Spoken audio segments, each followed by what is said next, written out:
Estamos en comunicación con Raúl Civechi, analista internacional del diario La Jornada de México, para charlar sobre algunos temas. Raúl, gracias por estos minutos.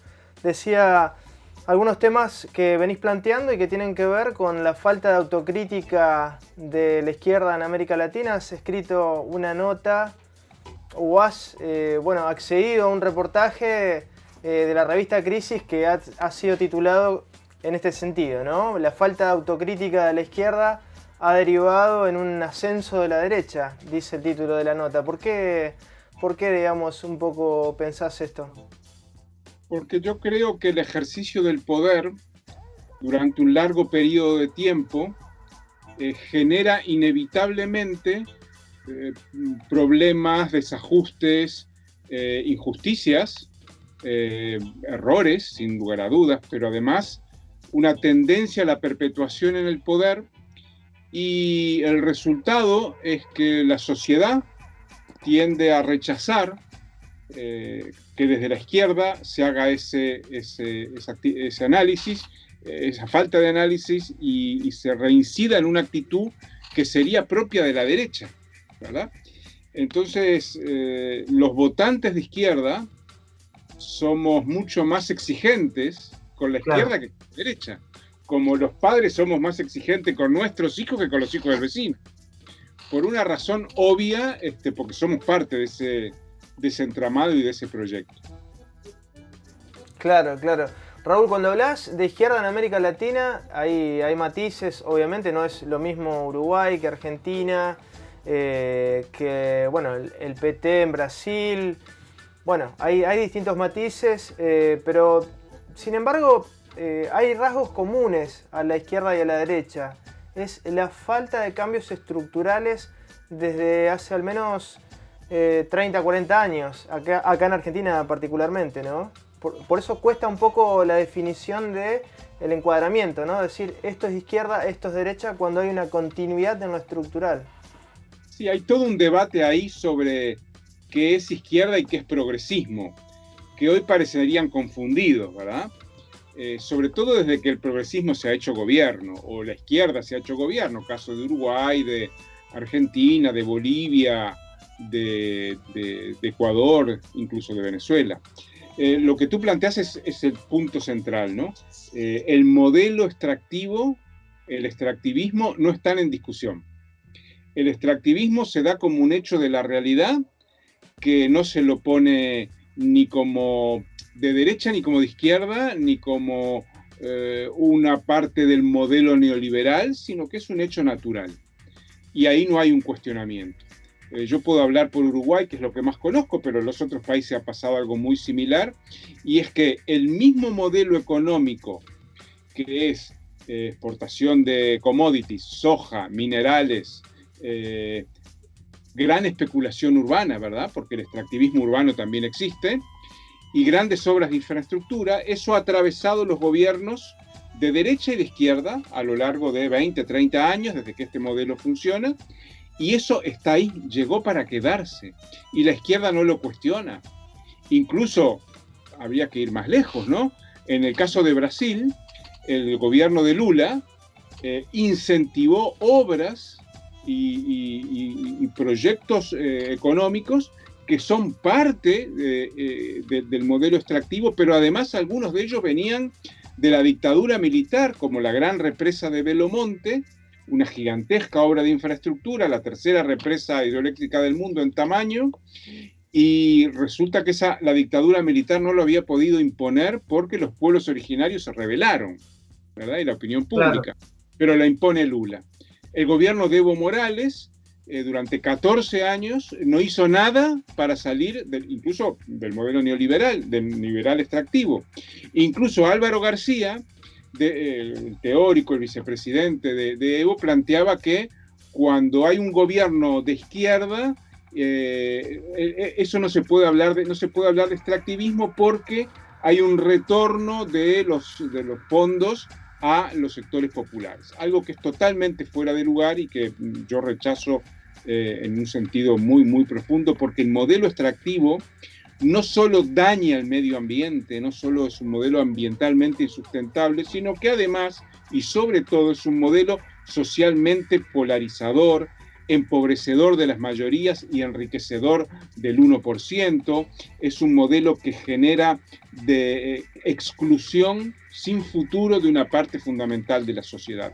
Y a él están asociados un montón de fenómenos, diría efectos colaterales, pero contemplados en el modelo, que es un aumento de la violencia contra los jóvenes, un crecimiento notable del narcotráfico, de los feminicidios, porque cuando vos tenés el 50% de la población que no tiene futuro en una sociedad, a ver de qué vive esa gente, ¿verdad? Y su vida se desgrana y no tiene una proyección de una performance de vida ascendente, como había en el periodo industrial, ¿verdad? Una característica de las sociedades industriales es que la población llegaba de las áreas rurales y de los pequeños pueblos, y en una historia de vida, en una biografía de una familia, vos tenías que, de padres peones o de padres peones de la industria, primero peones del campo, luego peones de la industria, podían salir hijos o nietos, en el caso, universitarios. Y hoy en día la performance de vida con el modelo actual es inversa. En muchos casos los hijos no pueden repetir la performance de vida de los padres.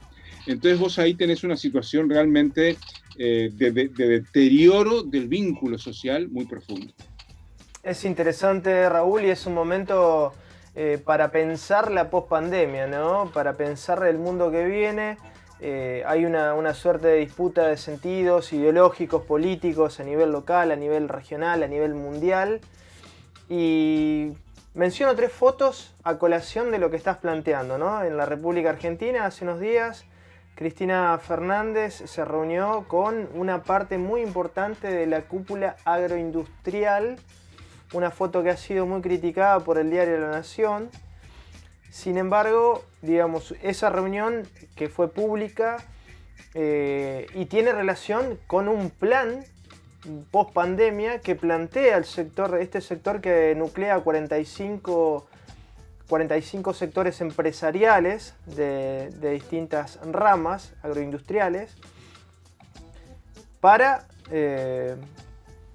incrementar el modelo agroindustrial. Esa es una foto. La otra foto podría ser esta reunión que se dio recientemente entre sindicalistas de la República Argentina y referentes de los movimientos de las organizaciones sociales, ¿no? Planteando todo un esquema de subsidios vinculado al trabajo, pero sin salir de esta lógica que vos planteás. Y otra foto importante que tiene relación con esto último que decía es una foto, digamos, de lo que se está discutiendo no solo en Argentina sino a nivel mundial, ¿no? Es la IFE, los ingresos, los subsidios, que es muy distinto al trabajo, ¿no? Como ordenador social, ¿no? Son fotos, son situaciones que estamos viviendo y que de alguna manera están entrando a definir lo que se viene en la pospandemia, por lo menos desde el poder, Raúl. Sí, vos elegís 3 fotos que hablan solas, digamos, ¿no? Que abren todo. Ahora, yendo por partes, ¿no? Qué interesante esa primera foto de Cristina con el agronegocio, como diciendo, este es el proyecto estratégico del progresismo, o del kirchnerismo o del peronismo. Es el proyecto estratégico de la Argentina. Argentina va a ser un productor y exportador de commodities. Punto. Bien, es una opción, pero está la segunda, ¿verdad? Y la tercera, donde generaciones enteras de trabajadores de sectores populares van a sobrevivir con subsidios. Entonces, aquí hay 2 elementos que a mí me parece importante analizar. Uno, necesariamente un modelo de commodities implica subsidios, ¿verdad? En el caso de Argentina, 5 o 6 millones, no sé a cuántas personas llegan los subsidios. En Brasil eran 50 millones el plan Bolsa Familia de habitantes, ¿verdad? Que en los presupuestos del Estado casi no pesa, porque es un 0,5% del PIB, porque realmente lo que se le entrega a cada persona o a cada familia es una miseria. Claro. Entonces, Agronegocio igual subsidios.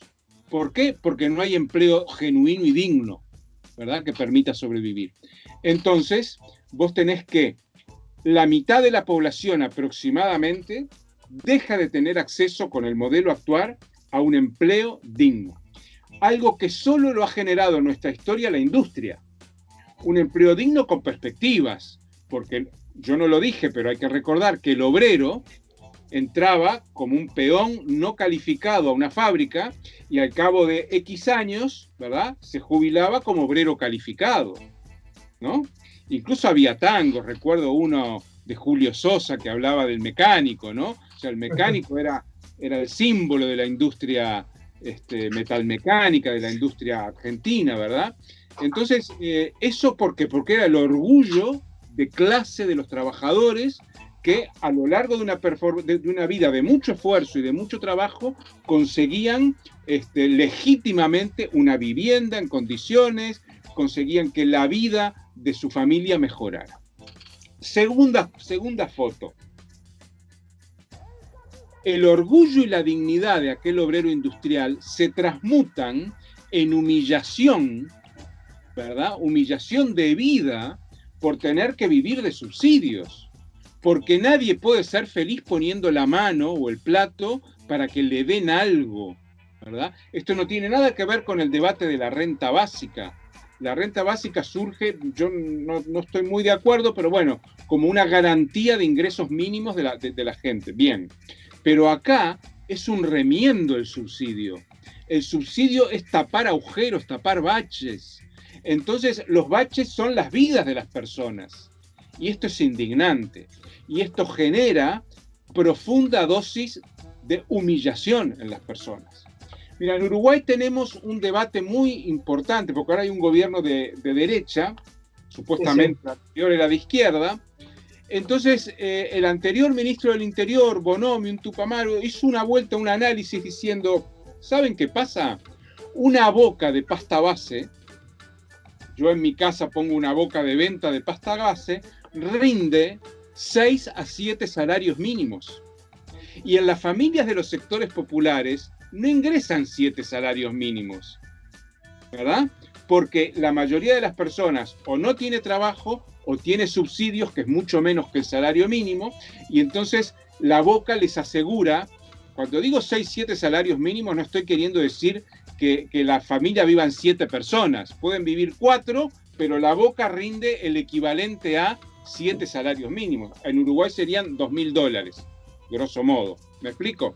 2.000 dólares. Entonces, ese es el punto en el que estamos, ¿verdad? Que rinde en el rendimiento estaría, en primer lugar, el salario digno. En segundo lugar, la boca de pasta base, o sea, el negocio ilegal, o el choreo. Sí. Y en tercer lugar, los subsidios. Entonces, es un sistema que lleva a la población al extremo de la humillación o el tener que delinquir para vivir.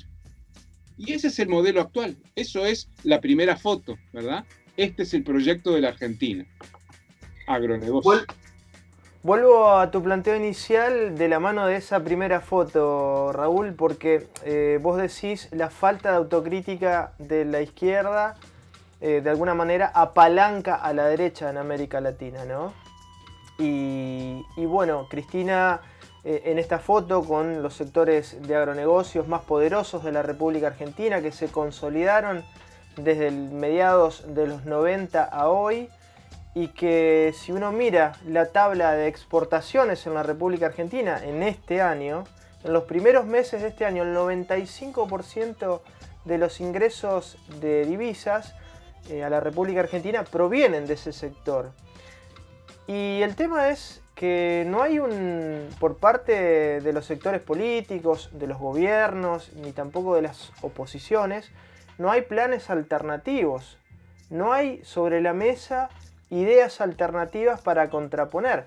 Es evidente que no estamos en este lapso que fue el periodo de oro del capitalismo entre el 45 y el 75, ¿no? Donde hubo una industrialización muy importante en América Latina. Pero hay otras vetas, hay otras condiciones. Lo que falta también volviendo a tu planteo, es una iniciativa política por parte de los actores, Raúl. Es cierto lo que tú decís, que en este momento estamos en un periodo de la humanidad en la cual el capitalismo, aquel periodo de oro, se terminó. Pero hay países que en este periodo se industrializaron. China se industrializó, ¿verdad? En un esfuerzo muy grande, con una fuerza del Estado puesta ahí. Corea del Sur se industrializó, Vietnam, y así podemos seguir con varios países. Lo que falta aquí, y habría que remontarse al periodo de Helbart y del último Perón, ¿verdad? Es un proyecto de nación que una a las instituciones estatales, a la burguesía y a la clase trabajadora. Por supuesto, la burguesía argentina, brasileña, uruguaya, la burguesía nacional ya no existe. Si es que alguna vez existió, no existe hace mucho tiempo. Se han pegado a los negocios, a los pools de siembra, en el caso de Argentina, y así. Incluso países muy grandes como Brasil, y con una potente industria, optaron por la desindustrialización. Pero este es un problema político, es un problema que no se lo podés dejar al mercado. Hace falta una fuerza social y política que sea la que encamine este proceso. Por lo tanto, partidos y fuerzas de los trabajadores en esa orientación. Eso no pasa y no va a pasar tampoco, pero no le podemos echar la culpa al mercado, al capitalismo, sino a que nosotros no tomamos esa definición. Y yo creo que por el camino que vamos en América Latina, no veo otra situación que cada vez mayor empobrecimiento de las mayorías, que cada vez mayor endeudamiento y dependencia, porque aquí la discusión es si dependemos de Estados Unidos o dependemos de China. Y a mí no me gusta ninguna de las dos dependencias, ¿verdad? Hoy en día Argentina está virando lentamente hacia un país dependiente, ya lo es, de las exportaciones a China y cada vez más orientado en esa esfera. Lentamente, porque hay muchas contrapartes, la derecha, el macrismo, que juegan en otro sentido, pero Macri siguió teniendo una alianza privilegiada con China, porque si China corta las importaciones de Argentina, Argentina se va al diablo. Entonces, ese es el problema, que no hay, hay negocios, hay empresarios que hacen negocios, pero no hay un proyecto de nación.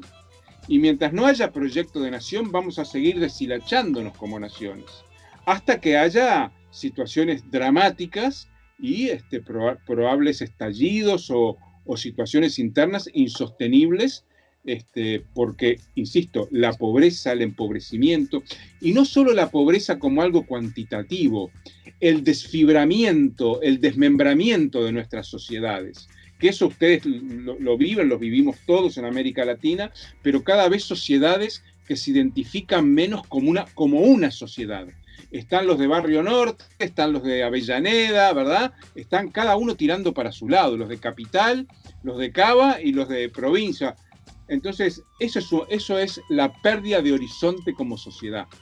Cada vez uno va entendiendo que ya no somos una sociedad. Y si esto no se frena, y ya es un poco tarde para frenarlo, pero no hay voluntad de frenarlo y de revertirlo, bueno, seguiremos en esto, la mitad del país contra la mitad del país, como decía un historiador argentino, Tulio Halperin, hasta que el país se desmembre, se destruye a sí mismo. Estamos en proceso de autodestrucción de nuestras naciones. Y no es culpa ni del macrismo ni del kirchnerismo, es culpa de los dos. Y del conjunto de la sociedad y de los factores de poder que no tienen una autoridad política y ética y un proyecto de nación. Claro, Raúl. Y digamos, es también patente en este momento, decía recién, la falta de ideas, la falta de perspectiva. Es un momento tan interesante, ¿no?, el que estamos viviendo. Se podrían plantear tantos cambios de la mano de este escenario. ¿Cómo lo ves? Se podrían plantear, por supuesto.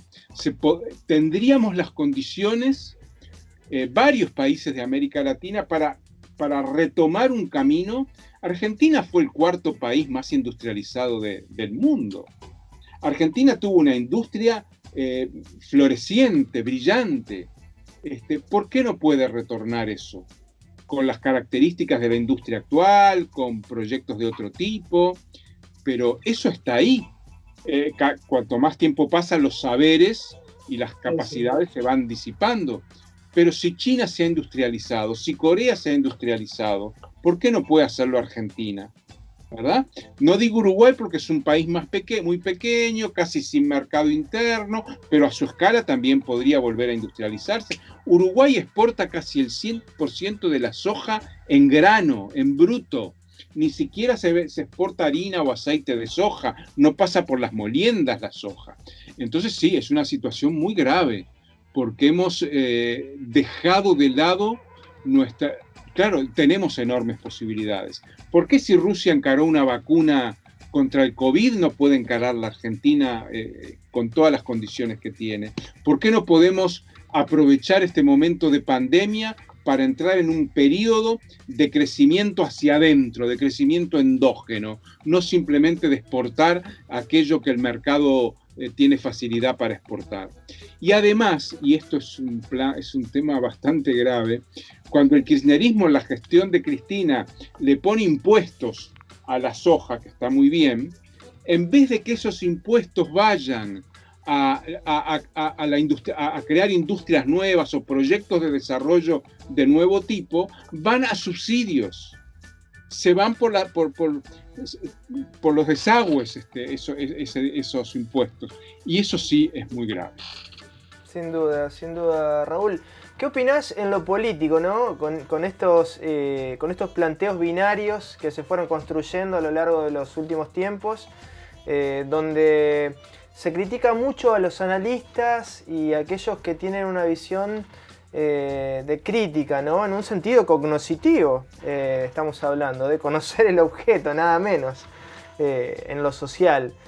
Pero hay una postura, digamos, como bastante, digamos, sesgada de algunos sectores que miran con cierto desdén a aquellos que ponen en foco estos temas porque dicen, le estás haciendo el juego a la derecha, ¿no? Mira, yo creo que hay que ser crítico, autocrítico. El juego a la derecha se lo hacen aquellos que crean las condiciones para que vuelva a la derecha, o sea, la continuidad del modelo actual, porque hacerle el juego a la derecha es también no hacer olas. Pero además yo te digo, mira, el gobierno de Macri fue un desastre y se fue con el 40% de los votos. O sea, el macrismo va a volver en algún momento. Entonces, no podemos dejar de pensar que la realidad es esa, 40% de los votos después de un gobierno desastroso. Entonces, la crítica, el rehuir la crítica es para mí lo que facilita que la derecha llegue otra vez, ¿verdad?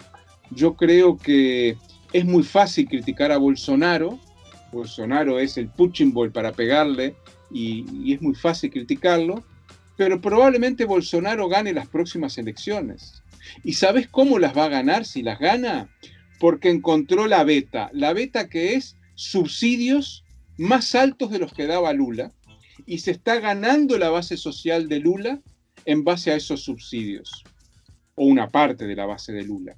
Entonces no podemos subestimar a la derecha, pensar que con subsidios te vas a llevar a la gente a que te apoye, es subestimar a las personas, es creer que las personas valen lo que vale un subsidio, y su vida vale eso, ¿verdad? Unos pocos miles.